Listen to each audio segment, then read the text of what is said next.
Let's go against the flow. Against the flow. Against the flow.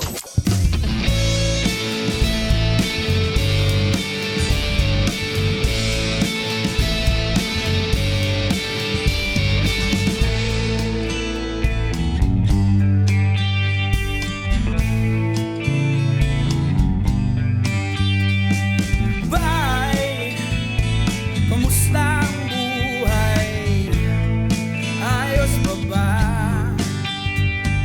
Tol, malakas ba ang agos? Ayos, nakakapit pa. Kung akala mo'y nag-iisa ka, Lumingon ka lang at may kasama.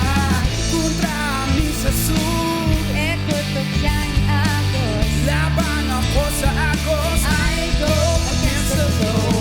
Sumugatake agos. Kontra sulog. Laban ako sa agos. I go against the flow.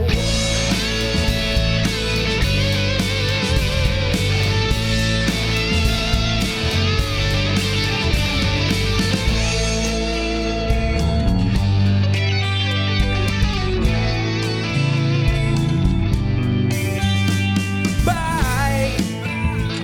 Tara na't sumama. Kaya mo ba? Tol, makinig ka sa payo. Manindigan na.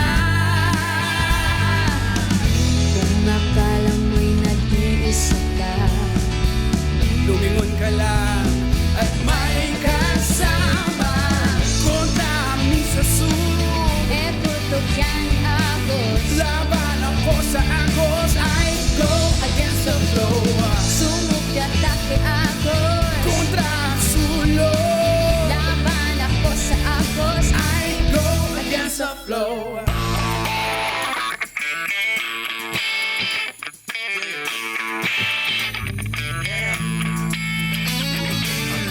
Huwag hayaang hamakin iyong kabataan, maging halimbawa. Huwag hayaang hamakin iyong kabataan, maging halimbawa. Sa salita, sa gawa, ba't ika'y naiiba? Sa karamihan kalaliman ng iyong daladala. Nakalathala ni Bathala, kikid ng naparantala at palayan sa tanda. Simulan mo na habang bata na di huwag iusot tama, huwag kang sasabay sa atos. Ginawa ka po ng Diyos para lumaya nakagapos. Pagkatapos, ilabas ang iyong liwanag sa dilim at pag-asang hawak mo sa puso nila itanim.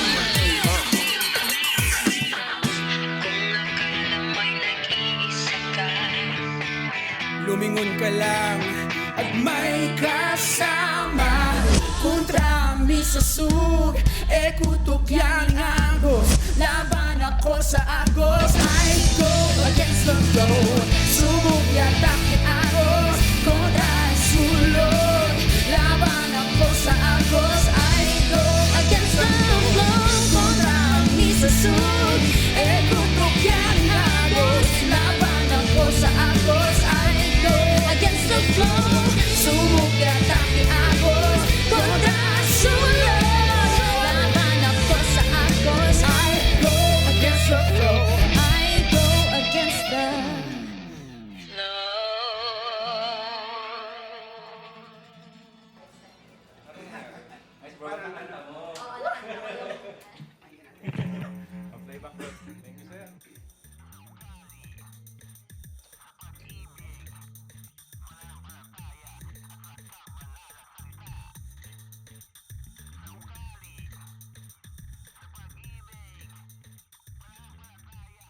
Hey, what's up, everybody, and welcome to Against the Flow with me, Jordan. Well, I remember not too long ago, probably about a year, nagkaroon ng offer na kung sino man daw ang makadiscover ng vaccine ay mabibigyan ng reward. Naalala niyo yun? I remember that. And there's this photo that went viral. Maybe this guy's joking, maybe he's not, I don't know. But he's experimenting with household items and he's trying to discover the vaccine. I don't know if he succeeded, maybe not. Ganun nga ba ang way para mag-discover ng vaccine? I mean, would you take that vaccine if kung sakaling nag-succeed siya dun sa kanyang experiment? Volunteer ka ba maging guinea pig? Well, the real vaccine is here. We praise God. Madami siyang versions, madaming companies nag-develop nito. And did you know that these had to go through many trials? They underwent these clinical trials to make sure that they are safe and effective. So they went through all these phases and processes. And that is why today in the program, we're going to learn that trials are like vaccine. That's right. Because the trials in the Christian life, ayan, that's what makes us like a vaccine. And we have to go through these things because trials are essential. They are for the vaccine and they are also essential for the Christian. I know mahirap ang trials. Hindi siya madali. But I want to read to you something in James chapter 1, verse 2 to 4. Here's what it says. Consider it pure joy, my brothers and sisters, wherever or whenever you face trials of many kinds, because you know that the testing of your faith produces perseverance. Let perseverance finish its work so that you may be mature and complete, not lacking anything. Now take note, it said there are many trials. Okay, many. I like the joy part, that you consider it pure joy. I mean, it's great to have joy. But facing many trials, I don't like that. One trial is already hard enough. But nowadays, notice how people who have been injected with the vaccine, although masakit yun, they're smiling after it because, well, a trial is, temporarily painful, but once you get through it, halimbawa, yung injection, masakit yun, pero after a little while, you get over it and you get the benefits of that. So, a trial may not be necessarily an occasion for joy. Too often, we see it na negative siya, or we assume that joy cannot exist in hardship. Not too long ago, nabalita si ate na pinigilan ng isang rider na mag-deliver ng kanyang food. May nag-order daw ng lugaw. Sinermonan siya ni ate na hindi daw essential ang lugaw. So medyo nalitis si ate, litong-lito siya kung essential ba ang lugaw or hindi. And maybe we're like that too. We're like, Lord, why am I going through this suffering? Is it really necessary? Kailangan ba?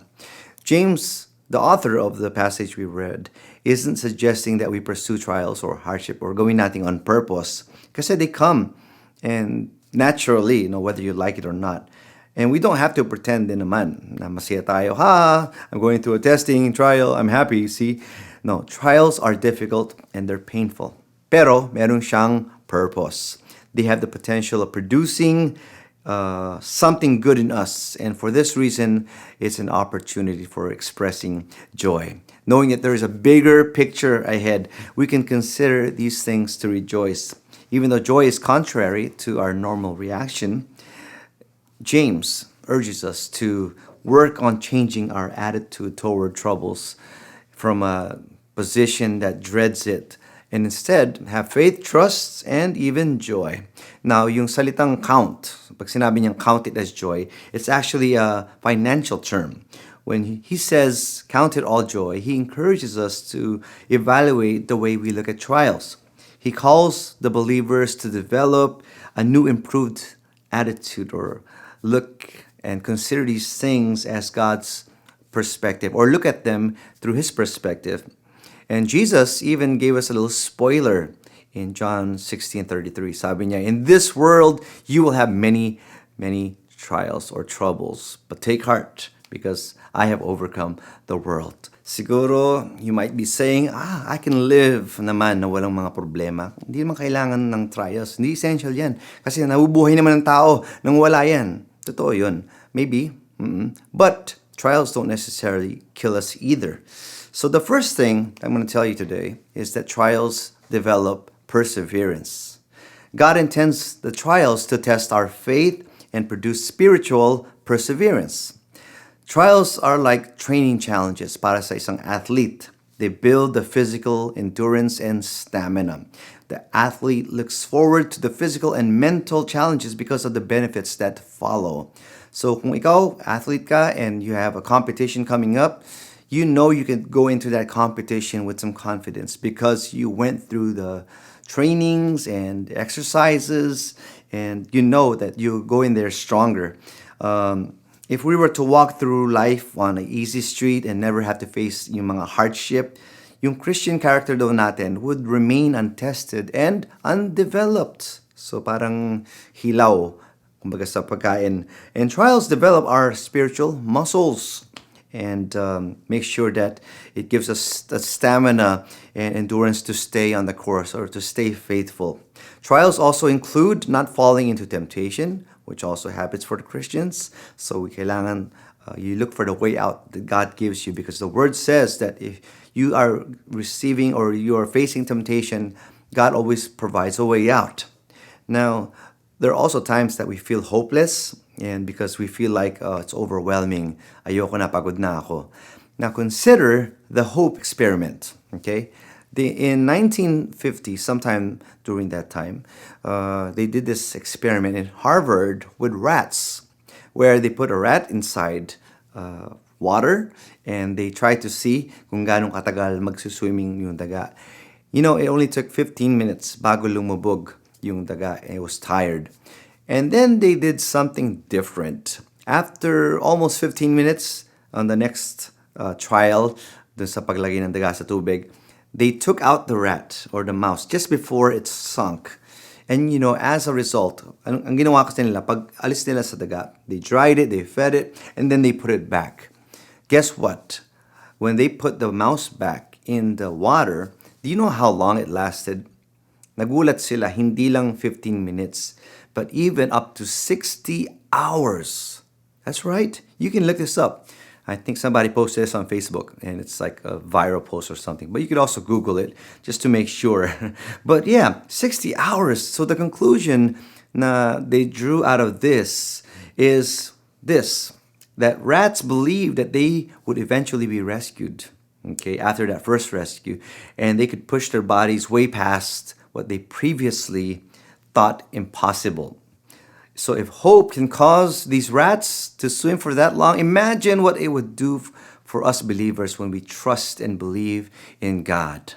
And that is why Romans chapter 5 verse 3 says this, but we also glory in our sufferings because we know that suffering produces perseverance. So lalo tayong lumalakas kapag tayo nag-hope lalo sa Lord, dahil doon tayo huhugot ng lakas na kailangan natin. Hi, this is Kuya Jobert, and I go against the flow. The second thing that I'm going to tell you today is why are trials essential? It's because it produces maturity. It's also sad seeing that during these pandemic times, how many seem to have grown immature. Parang baliktad yung pag-grow. The internet, I think, has turned people into spoiled crybabies. One way we see that is how overly sensitive people have become. One way we can avoid that, maybe you could avoid the internet also, because maybe nakakahawa din yun. So have some social media distancing. Hindi lang social distancing, social media din. Kailangan na siguro. And we see these posts everywhere online, and most of them are toxic. Matt Smethurst, he said it like this, an immature Christian is hard to please and easy to offend. Nowadays, pati yung mga Kristiyano nakikisali din sa pagiging offended all the time. Proverbs 19:11 would tell us this, a person's wisdom yields patience. It is to one's glory to overlook an offense. So if you have wisdom, if you just have this patience then in you, hindi ka madaling ma-offend. Sabi ko nga, ang mga Kristiyano, dapat mahirap ma-offend, pero mabilis at madali lang mag-forgive. Yeah, these times should really be an opportunity to joyfully mature into Christ-likeness. Yung mga churchgoers dyan na wala sa church or hindi mo na nakapag-church dahil, well, bawal pa or limited lang yung ating mga gatherings, sana, you could still mature and not go with the flow. That's why we challenge you all the time to go against it. So we can count it all joy, yung trials, because in them we learn to depend and trust in God. Faith that is tested becomes genuine. It becomes uncompromising. So in all this, you greatly rejoice. So even though we suffer grief in all kinds of trials, The Word is telling us, hang in there. God also uses trials to discipline us. God disciplines us for our good.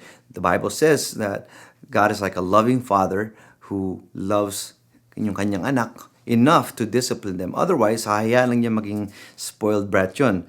Trials help to purge our spiritual shortcomings and mature our faith. They promote joy because they produce holiness in the life of a steadfast believer. That's why 1 Corinthians 13:11, anong sabi ni Apostle Pablo doon? When I was a child, I thought like a child. I talked like a child. I reasoned like a child. When I became a man, I put the ways of childhood behind me. I praise God during this pandemic, yung anak namin, well, she's turning 3 soon, and I've seen her development. Dati, yung baby talk niya, hindi mo maintindihan yung mga sinasabi niya. Ngayon, pwede ka na makipagkwentuhan. Ngayon, kwento na siya ng kwento. And I'm amazed. Why? Because she has grown and she has learned how to communicate properly rather than in the past. She would cry or whine. And now, she would just communicate it. So I would understand if Naz, wala pa siyang 3, if she acts like a child every now and then pa rin, of course. Sometimes I have to tell her, Naz, you're acting like you're 2. And I remember, nga pala, 2 lang siya. So I can understand our daughter, our baby, being like that. But I don't understand if we Christians, although some of us matagal na rin, ay mag-babyhan pa rin. Sometimes Naz does that nga pala. She tries to act like a baby and we have a crack at it. We have fun with it. But, joke-joke lang naman yun. So sana, we would mature. That's why Hebrews 6:1 says, we have to move beyond the elementary teachings about Christ and be taken forward to maturity. So sana ang prayer ko, habang di pa tayo nakakalabas masyado, magpamold lang tayo sa Lord. Habang tayo naka-hold, magpamold.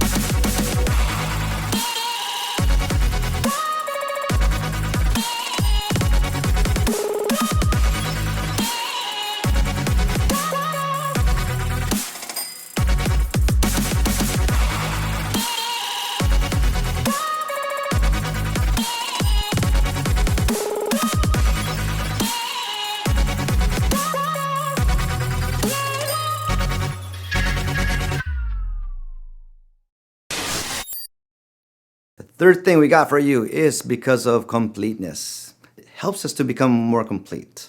That's why in the book of James, it encourages the Christians to embrace the trials, not for what they are presently, pero yung outcome nito, God will accomplish something. Like I said earlier, may purpose yung pain. Tiis-tiis lang. Just like grapes need to be pressed para ma-produce yung wine, ganun din tayo. Siguro yung sabi ng grape, habang pinapress, nagwa-wine siya. Okay. These have come so that the proven genuineness of your faith, of greater worth than gold, which perishes even though refined by fire, it may result in praise, glory, and honor when Jesus Christ is revealed. Sabi sa 1 Peter 1:6-7 yon. So the believers, we have to go through these things. Wala tayong takas, whether you like it or not. It's a part of the Christian life or even life in itself. I mean, ganito, may nagsabi, ayoko na maging Christian. Ang hirap kasi. Bakit? Mas madali ba pag hindi ka Christian? May nagsabi nga dati, and I think I'll mention this again and again on the program. Sabi niya, nung di pa siya nakakilala sa Lord, yung mga problema niya dati na ang liliit, parang ang bibigat. Pero ngayon na nakilala na siya sa Lord, parang lumaki yung problema. But, mas magaang yung nangyari. You see? Because, well, he's a lot stronger now that kilala niya ang Lord.